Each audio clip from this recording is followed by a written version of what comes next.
Sure, it's about the booster. This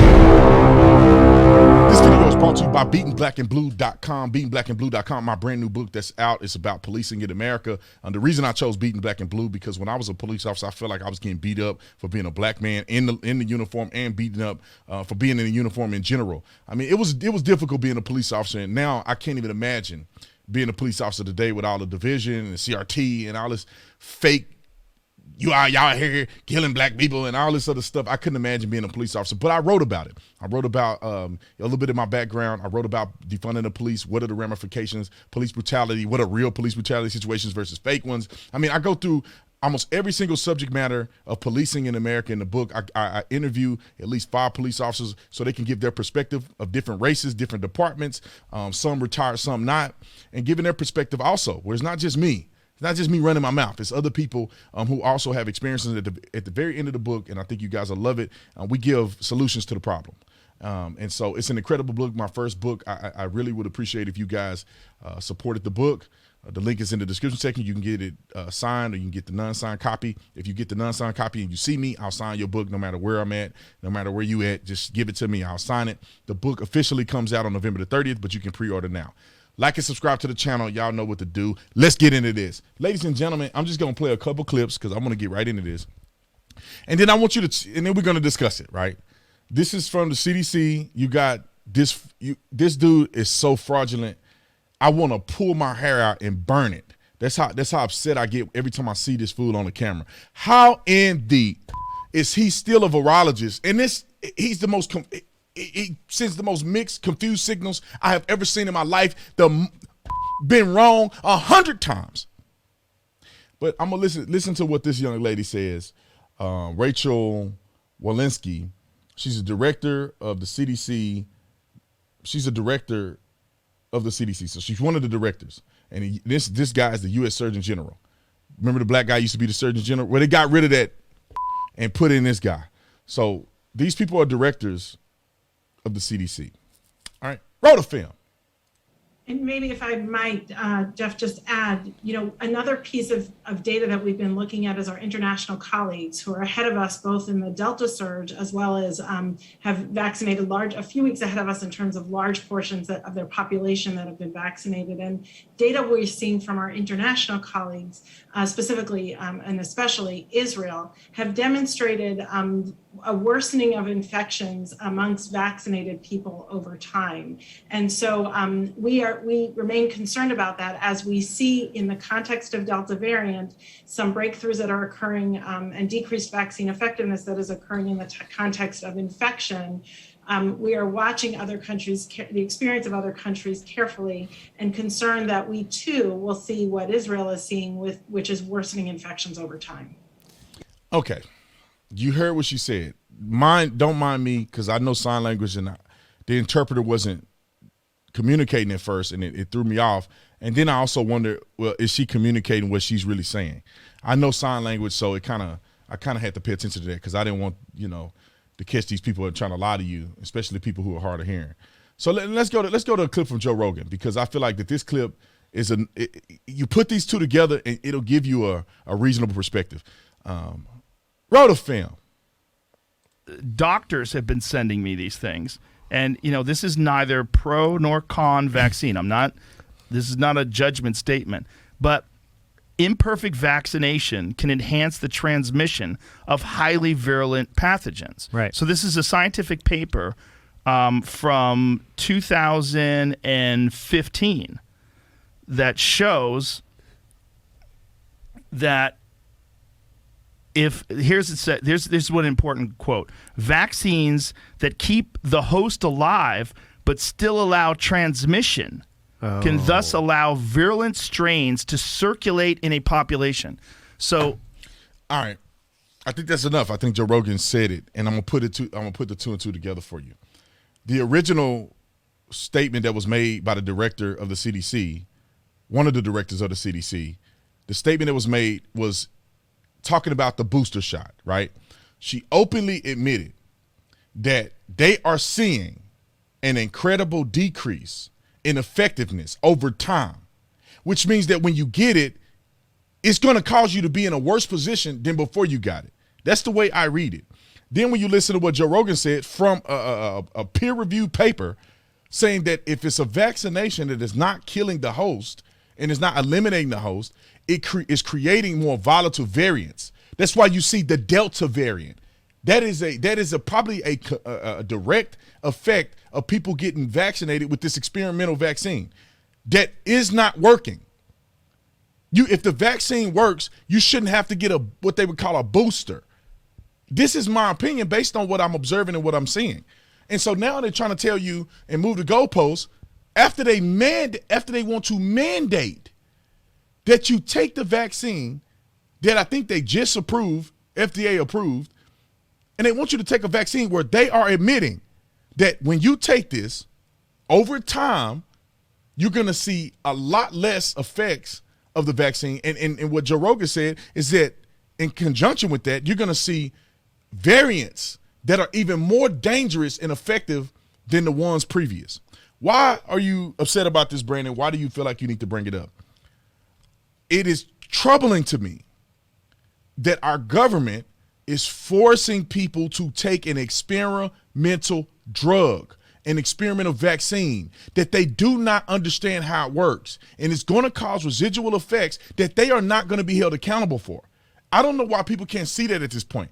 Now they're telling you they need a booster. Now, if they knew what they was doing from the very beginning, then they would have known how to put this together where you wouldn't need a booster. Now, let's put this in perspective. They forced you to take a vaccination, let's say 3-4 months ago. You are now in the stage where you may get the booster. Now, what are they going to do for people who decide to take it now that is being mandated in certain states? Are you going to take it and then got to wait 6 months later to take the booster? Can you take the booster instead of taking the vaccine? Do you have to take the vaccine and the booster back to back? You explain it. Make this make sense to me. Now, what about people that stall and take it next year? What concoction are you going to have next year that wasn't made available this year? And if the concoction this year was not effective, then they should be held accountable for making you take something that you could have waited for, because this is in the experimental stage. You could have waited for an effective vaccine that's not going to put you at risk of getting sicker, of transmitting diseases, or having exposure or having a negative reaction to this vaccine that you don't know nothing about. Nobody can tell me anything different. I've seen video of people in the hospital, people dying after taking it, people dying from COVID after taking it. You got all of these scenarios that occur, and now they pushing, a booster. Well, is the booster going to be effective? What's not probably being talked about is what Joe Rogan was saying when it comes to, if you create a vaccination that's not killing the host, it's going to create even more powerful variants. And I don't have to be a scientist, a virologist to understand that. Why does it create even more powerful variants? Because the virus will mutate and be able to defend off what it previously couldn't. It's going to evolve. That means that if this little medicine or this concoction was holding it back, once it evolves, it's going to evolve, it's going to mutate, and it's going to have a defense to that particular vaccination, that particular treatment. And it's just going to grow and grow and grow. And if everybody keep getting vaccinated, it's going to have a defense to, it's going to be so effective that you're probably not going to have a vaccine for it. Or it's going to take time to find a vaccine that's going to be effective against a mutated virus. It doesn't take rocket scientists to understand this. That's like almost anything in the world. God created things to become more improved, especially in a position of brokenness. Especially when you break your leg. Like they say, the scar tissue and all that stuff, when you break your leg, it builds back stronger. You know, when you see a part on your arm where you get a cut, that skin around it build back stronger. You know, your immune system is made to, when you get sick, you have antibodies. It creates a defense mechanism. Therefore, that same sickness won't be able to attack you the same way. Your body reacts just like viruses do. They get more and more improved. Your body gets more and more improved. That's why, and I'll say this, and then I'm done. This is why it should be very suspicious to you, or you should have a lot of questions on this. in what the government is presenting. Why are they not presenting preventative measures? I don't understand that. If the viral death rate is, the recovery rate is 99.6 something percent, and when you go to younger people, I mean, it's almost 99.99% recovery rate. It's only a small demographic of people who are 70 and older that are in the hot zone, meaning that you're gonna. It's a good chance that you can get incredibly sick or die in this particular area, not the rest of the spectrum, just the very top portion, probably the 1%. Why are they not promoting preventative health? Why are they not letting people take hydroxychloroquine and other things that have been proven to be effective in preventative measures? Why are they not allowing people to do that? Why are they not talking about that? They're only talking about a vaccination. They're not talking about health. They're not talking about the foods that you should be able to eat that can help build your immune system so that even if you get sick, it don't stop you from getting sick. Even though you get sick, your body can fight better. Everybody understands the immune system, and everybody knows the superfoods that you can eat that can help your immune system, and natural things that you can take that can help you build your immune system. It's very simple. Every day they talk about the vaccine, they should be telling you what you can eat to help your body build. They should be telling you to get up and work out and do some type of exercise. And if you're sitting on the couch, weigh 400 pounds, I mean, you're going to take that L. Whether it's the flu, whether it's pneumonia, whether it's, you can go down the list. You're finna take an L. Whether it's heart disease, diabetes, you are going to take a L if you are not in decent, reasonable shape and you're not eating reasonable food. You're eating hot Cheetos all day, you're going to struggle. And even then, you may not die, but you may struggle. Why are they not telling people this? It's very simple. Push propaganda to eat healthier. Push propaganda to work out more. Push propaganda to live a healthy lifestyle. If you want to shut down businesses, shut down fast food. Shut down these places that are not, they're not grass-fed beef. It's not even real beef. It's beef chicken parts. Shut these restaurants down if you're really willing to kill business. Why don't you destroy the businesses that are feeding people poison? But they won't do that because they need you to be sick. They need you to need them. They need you to need the drugs. It's $1 trillion industry. They want you to die to a certain degree. That's my opinion. Not every case. But they want you to be sick. That's how they make money. And I learned this, and this is not me just talking. When I was a police officer, I would see them load people up on medicine. Load them up. They'll be taking this for nightmares. Nightmares will give them urinary tract infection, so they got to take this for urinary tract infection. That give them suicidal ideations, so they got to take medicine for that, and that makes them bipolar. They got to take bipolar medication, and that makes them gain weight, so they got to take a weight loss, which give them blood pressure, so they got to take a blood thinner, a blood clot, so they got to take a blood thinner. I mean, they're on 55 drugs, and you say, "What's wrong with you?" Well, I've just been sad. What? They said you were depressed and they gave you 15 medications? They're forcing it on you. And you got insurance. So your insurance is going to pay them tons of money. And you're not taking account for it. But then I see people who gotten medical marijuana. Same issues, medical marijuana. And they fare much better. There is no side effects to the degree of this pharmaceutical medication that you would get in some naturally occurring medicines like marijuana. Why are they pushing this instead of this? Why it took so long for them to medicalize marijuana? Why? Our scientists knew marijuana was probably the best medicine for many things that people go through, and they knew these pills were not. You look at any pill online, they have 100 side effects.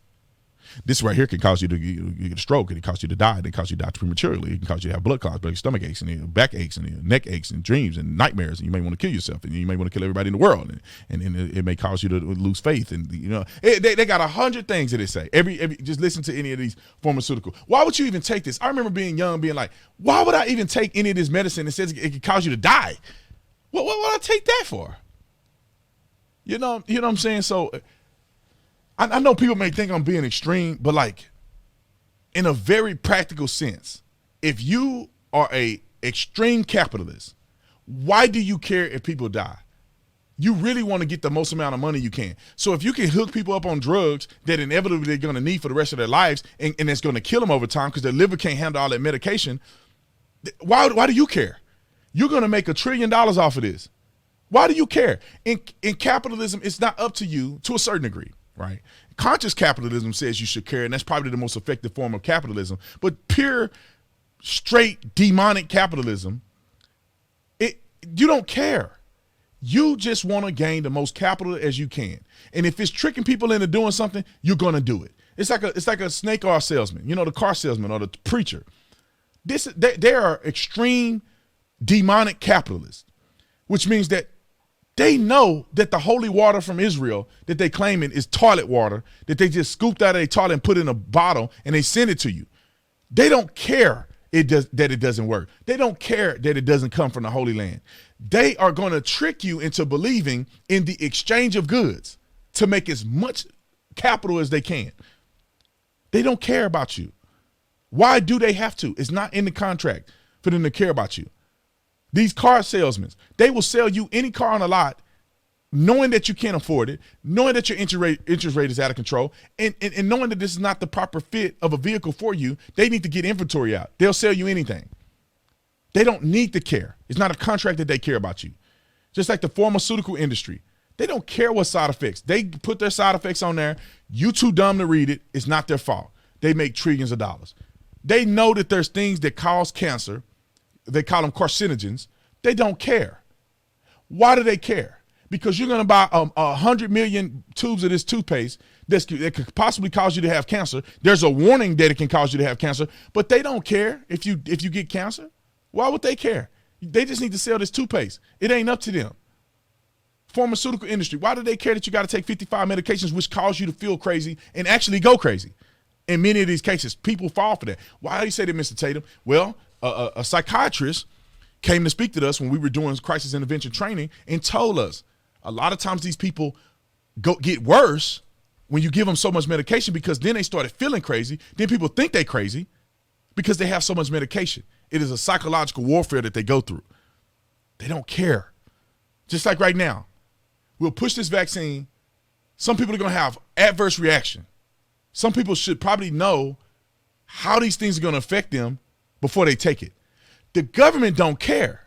Because what is it to the government that 100,000 people die? There's 300 million people here, 320 some million people, and people are born and die every day. What does the government care that you die?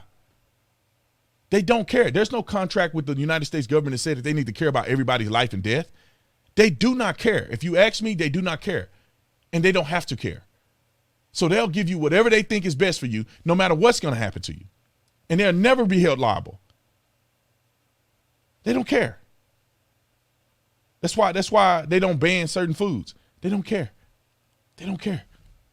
GMOs in these foods for hundreds of years, not hundreds of years, but it's been a lot of years that they've been having these processed foods, growth hormones in it that's known to mess you up. They don't care. The government don't care. It's about money.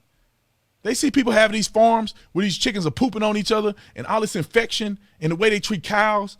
It's an unsanitary environment. They don't care. It's mass produced, mass produced, mass produced. This whole Green New Deal stuff, they don't care. They don't care if it hurts the environment. They don't care that once these solar panels are done, they have nowhere to get rid of them at. They just sit around. They have no way of getting rid of these batteries in these electric cars. They're not biodegradable. They have no way of getting rid of them. They're toxic waste that cannot be disposed of. They have no way.